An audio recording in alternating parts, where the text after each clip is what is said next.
गेल्या काही दिवसात दुसऱ्या वेळेला मातोश्रीत आलेले आहेत आणि एक गोष्ट नक्की की नातं जपण्यासाठी शिवसेना आणि मातोश्री प्रसिद्ध आहे. काही लोक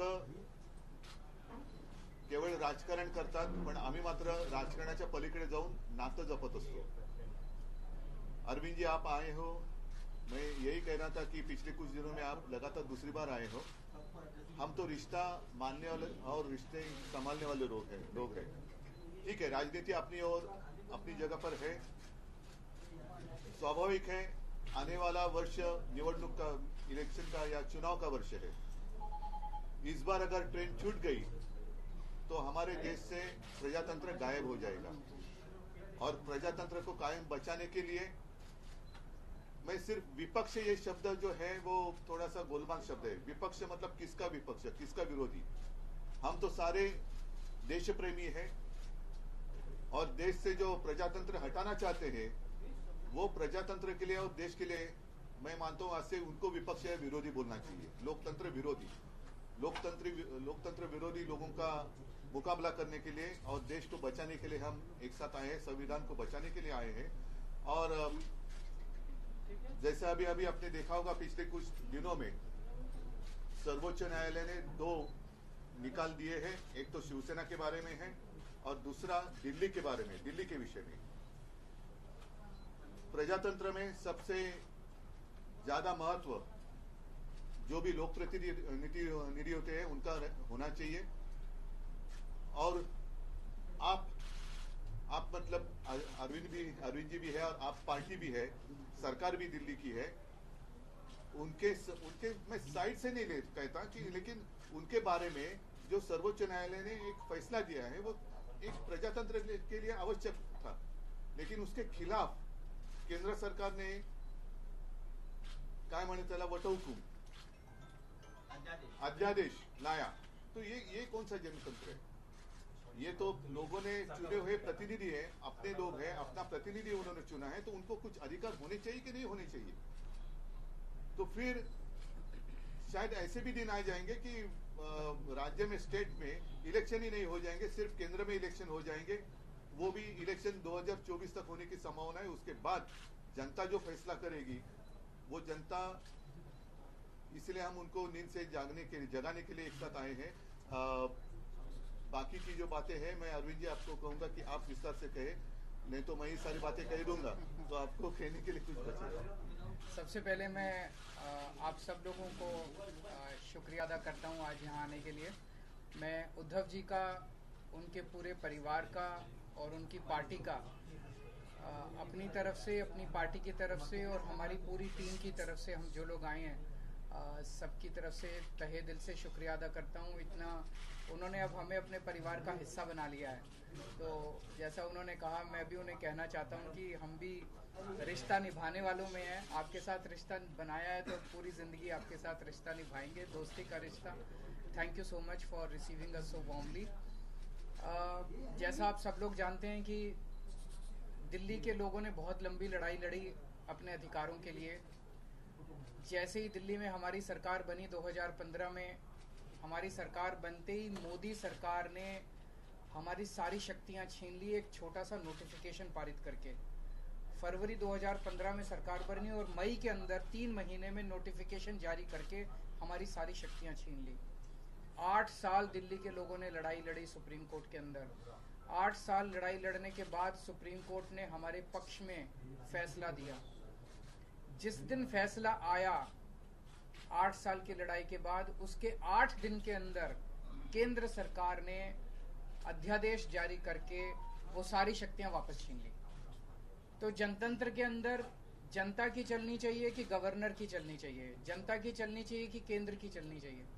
जनतंत्र में तो चुनी हुई सरकार के पास पावर होनी चाहिए ताकि जनता के, जो जनता मांगे वो काम कर सके. जनता के प्रति जवाब दे तो चुनी हुई सरकार होती है. लेकिन उन्होंने सारी शक्तियां छीन ली. इसका मतलब ये साफ साफ ये लोग ये बोल रहे हैं कि हम सुप्रीम कोर्ट को नहीं मानते.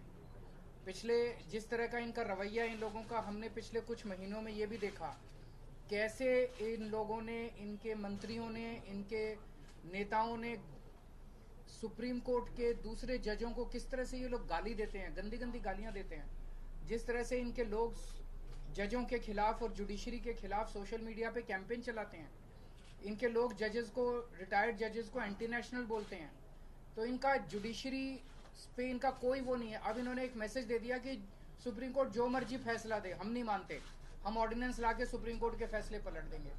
ऐसे हमारा देश कैसे चलेगा? ऐसे तो हमारा देश नहीं चल सकता। और ये जनतंत्र सुप्रीम कोर्ट को भी नहीं मानते और ये जनतंत्र को भी नहीं मानते। शिवसेना तो सबसे ज्यादा भुक्तभोगी है।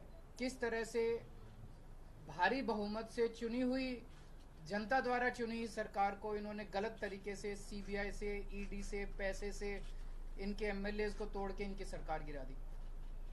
तो अब इनकी 3 तरीके हैं बीजेपी के। 3 तरीकों से ये, अगर कोई बीजेपी की सरकार नहीं बनाएगा, किसी राज्य में नहीं बनेगी, तो या तो वो एमएलए खरीद के उसकी सरकार गिरा देंगे, या एमएलए सीबीआई और ईडी का डर दिखा के एमएलए तोड़ के उनकी सरकार गिरा देंगे, और या फिर ऑर्डिनेंस ला के उनकी सारी शक्तियां छीन लेंगे। दिल्ली में यही हुआ, इन्होंने ऑपरेशन लोटस किया, 2-3 बार ऑपरेशन लोटस किया, हमारे एमएलए खरीदने की, तोड़ने की कोशिश की, हमारा एक भी एमएलए नहीं बिका। जब इन्होंने देखा कि इनकी सरकार टूट नहीं रही, इनकी सरकार गिर नहीं रही, तो अब ये ऑर्डिनेंस लाके इन लोगों ने हमारी सारी शक्तियां छीन ली। तो इन लोगों को बहुत ज्यादा अहंकार हो गया है, और जब किसी आदमी को बहुत अहंकार हो जाता है तो बहुत स्वार्थी हो जाता है वो आदमी। ऐसा व्यक्ति देश नहीं चला सकता जो इतने अहंकार और इतने स्वार्थ के अंदर जीता है।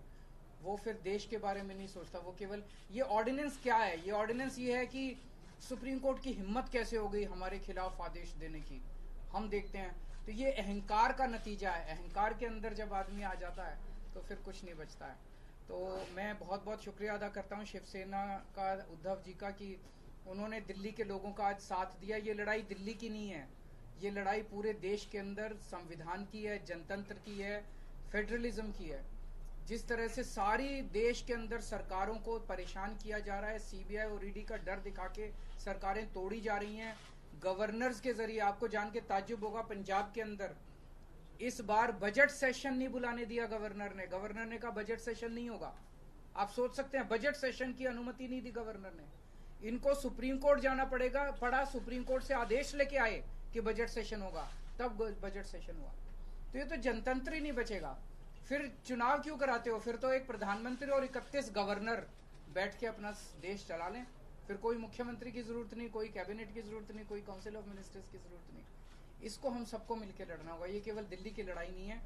और शिवसेना ने हमें प्रॉमिस किया है कि जब ये संसद में बिल आएगा तो संसद में इसके खिलाफ दिल्ली वालों का समर्थन करेंगे। दिल्ली के लोगों की तरफ से मैं बहुत बहुत शुक्रिया अदा करता हूँ उद्धव जी का, शिवसेना का। और ये एक तरह से सेमीफाइनल होगा 2024 का। अगर 2000 राज्यसभा के अंदर ये बिल गिर जाता है तो 2024 के अंदर मोदी सरकार दोबारा नहीं आ रही है।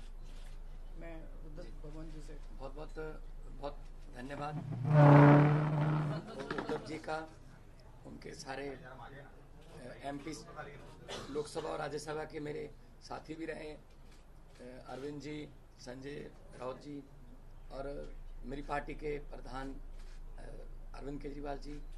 और उद्धव जी ने पहले भी हम मातोश्री में आए थे और यहाँ के हमें घर जैसा माहौल मिलता है, तो उसके लिए मैं बहुत धन्यवाद करता हूँ, इतना मान सम्मान करते हैं। जैसा कि उद्धव जी ने और अरविंद जी ने बोला, लोकतंत्र खतरे में है और भारी खतरे में है। कैसे इलेक्टेड की जगह सिलेक्टेड लोग जो हैं वो जनता को चलाते हैं, वो सरकारें चलाते हैं, जबकि लोकतंत्र का मतलब है इलेक्टेड। ये गवर्नर है सिलेक्टेड। तो एलजी कौन बनाता है? एलजी की कभी एलजी ने कोई जनता से कोई गवर्नर ने किसी जनता से कोई मैंडेट लिया? नहीं लिया। अपनी मर्जी का गवर्नर लगा दिया, तंग करो चुनी हुई सरकार को। अगर सरकार इनकी नहीं बनी, हमें भी बजट सेशन के लिए सुप्रीम कोर्ट आना पड़ा। हमारे तो गवर्नर साहब इस बात से भी मुकर गए थे बजट सेशन में कि मैं माई गवर्नमेंट नहीं कहूंगा। तो हमने कहा जी माई गवर्नमेंट क्यों नहीं कहोगे आप? आपकी गवर्नमेंट, आपके सम्मन किया आपने, तो भाषण जो लिखा है वो तो पढ़ना पड़ेगा आपको, वो तो संविधान में है। इसके लिए भी हमें सुप्रीम कोर्ट से ऑर्डर लेना पड़ा कि आपको माई गवर्नमेंट कहना पड़ेगा, वरना दिस गवर्नमेंट कहने वाले थे। दिस गवर्नमेंट मतलब जो राजभवन है पूरे देश में वो बीजेपी के हेड ऑफिस बन गए हैं, जो गवर्नर हैं वो स्टार कैंपेनर बन गए हैं बीजेपी के। ये लोकतंत्र नहीं है। गुलदस्ते में एक ही तरह के फूल नहीं हो सकते। भारत एक गुलदस्ता है, हर फूल का अपना अपना रंग है, हर फूल की अपनी खुशबू है। तो एक माला की तरह भारत है, हर माला का मन का जो है वो अलग अलग रंग का है। लेकिन ये चाहते हैं हमारा ही हो सब कुछ, हमारा ही हो सब कुछ, हम ही राज करें। जैसा कि अरविंद जी ने बताया, अगर जीत के नहीं आते, इलेक्शन से नहीं आते तो बाई इलेक्शन से आ जाते हैं, अगर बाई इलेक्शन से ना आए तो खरीद लेते हैं। तो देश के लिए लोकतंत्र जो है, जैसा कि अदूप जी ने कहा कि विपक्ष नहीं है हम तो देश को प्यार करने वाले लोग हैं। असल में असली जो विरोधी हैं देश के वो हैं जो देश को चला रहे हैं, जो लोकतंत्र की हत्या कर रहे हैं, जो हर रोज धज्जियां उड़ा रहे हैं लोकतंत्र की। तो दिल्ली की, उसके बाद आपको सुन के ताज्जुब होगा, 2015 में शक्तियां छीन ली, तब 67 सीट आई थी 70 में से। शक्तियां ना होने के बावजूद भी अरविंद जी ने काम किए अपने दृढ़ इरादों से, क्योंकि उड़ान जो है वो हौसलों से होती है, वो पंखों से नहीं होती। तो शक्तियां छीनने के बाद भी काम किए। 2020 में दोबारा शक्ति दी लोगों ने, 63 सीट्स। अब इनको यही दिक्कत है कि हम लोग अब एमसीडी भी हार गए। अब इनको ये लगता है कि हम धीरे धीरे देश में हारना शुरू कर चुके हैं। तो अभी देश को बचाना है, अगर सभी को इकट्ठे होना पड़ेगा। हाँ, कुछ विचारक मतभेद होंगे कई पार्टियों के देश में, लेकिन देश बचाने के लिए हमें इकट्ठा होना पड़ेगा। अगर देश ही ना बचा तो फिर पार्टियां क्या करेंगी? पार्टियों का प्रधान बन के, मुख्यमंत्री बन के क्या करोगे जब देश ही ना रहा? 24 में अगर ये आ गए, ये संविधान बदल देंगे। और ये जिस तरीके से चल रहे हैं प्रधानमंत्री जी, बिल्कुल आने वाले दिनों में नरेंद्र पुतिन बनने वाले हैं ये। हाँ, ये इलेक्शन ही कराएंगे, ये कहेंगे 35 साल की मैं ही हूँ, बस 40 साल के लिए मैं ही हूँ। तो ये उन राहों पर चल रहे हैं। तो ये बहुत खतरनाक है। देश का लोकतंत्र जो है, देश के शहीदों ने अपना खून का कतरा कतरा, हमारे पुरखों ने कतरा कतरा खून का बहा के ये देश हमको लेके दिया था। ये किसी के बाप की जागीर नहीं है कि ये देश के मालिक बन के बैठ गए। इनकी कोई कुर्बानी, देश को आज़ाद करवाने में इनका कोई योगदान नहीं है, लेकिन जो आज़ादी के परवाने थे उन्होंने देश लेके दिया। और देश को ये किन हाथों में बेच रहे हैं, कैसे हर रोज बैंक बिक रहे हैं, रेल बेच दी, तेल बेच दिया, एयरपोर्ट बेच दिया, सब कुछ बेच दिया। कैसे जो जुडिशरी को तंग किया जा रहा है। तो हम उद्धव जी के पास इसलिए आए हैं कि क्योंकि ये भी पीड़ित हैं, उस जो कुल्हाड़ी लेके बैठे हैं ये दिल्ली में, वो सब पे चलती है। तो इसके लिए हमें सबको इकट्ठा होके देश को बचाने वाली पीढ़ियां हमसे सवाल पूछेंगी, जब लोकतंत्र खत्म हो रहा था तो आप क्या कर रहे थे? कम से कम हम जवाब देने के लायक रहेंगे कि हम कोशिश कर रहे थे, हम इनके बाद इनके विरुद्ध इकट्ठे हो रहे थे। हम लोगों को 140 करोड़ लोगों को ये बात मीडिया के जरिए अपनी अपनी भाषा में समझा रहे थे। तो लोकतंत्र को बचाने के लिए आज हम आए हैं। और मुझे खुशी है कि उद्धव जी ने बहुत ही साथ दिया, और पहले भी बहुत से मुद्दों पर हम लोकसभा में इकट्ठे लड़ते रहे हैं। शिवसेना के जितने भी MP साहबान होते थे, तो मैं इनका बहुत आभार भी व्यक्त करता हूं कि हमें मान सम्मान दिया। और इनको पंजाब आने का न्योता भी देता हूं। आइए दरबार साहब, आइए माथा टेकिए, वहाँ पे बहुत शांति सुकून वाली जगह। और हम लोग मिल के सब देश को, क्योंकि लंबे सफ़र को मीलों में मत बांटिए, कौम को कबीलों में मत बांटिए। एक बहता दरिया है मेरा भारत देश, इसको नदियों और झीलों में मत बांटिए।